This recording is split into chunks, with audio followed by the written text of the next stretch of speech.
The same infrastructure vein, starting with you, Mrs. Dixon, I'm curious, how will you improve internet infrastructure and access, especially up in the UP? I hope to hear a concrete plan.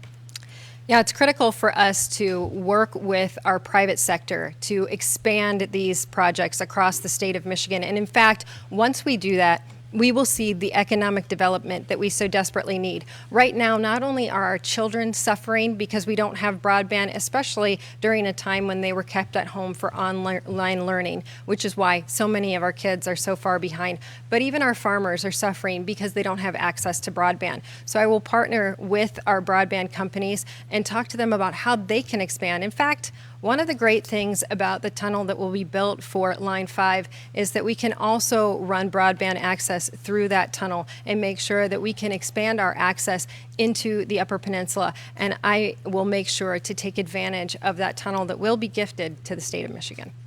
Governor? I got to tell you, I am so grateful that the Chamber of Commerce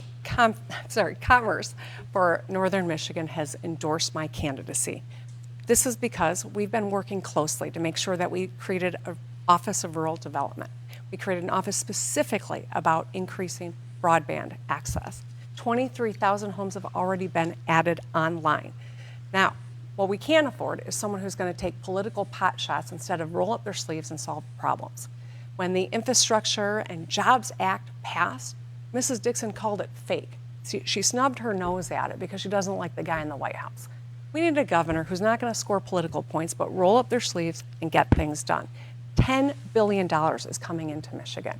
We are going to deploy those resources to make sure that we get everyone connected. We're making progress and there's more good work to do, but we got to continue the work and not play political games.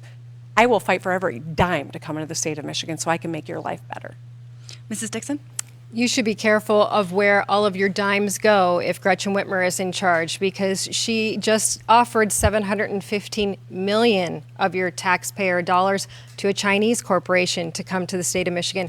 So she can tell you all she wants that she is improving economic development and keeping automotive jobs here. But we're hearing that battery plants are going outside of Michigan unless they're owned by the Chinese and have strong ties to the Chinese Communist Party. Your taxpayer dollars are not safe with Gretchen Whitmer. Governor? There was a lot to take in on that one. I'll say this. We are making historic progress when it comes to economic development. Whether it's Goshen that is changing Big Rapids and building long-range batteries, or Our Next Energy, or Magna that we announced today. Mrs. Dixon has worked against economic development incentives that I worked in a bipartisan way to get done. If she was governor, none of those projects would be happening. We cannot unilaterally disarm and think we're going to build an economy of the future. We have to run fast and win. Thank you both. Doug?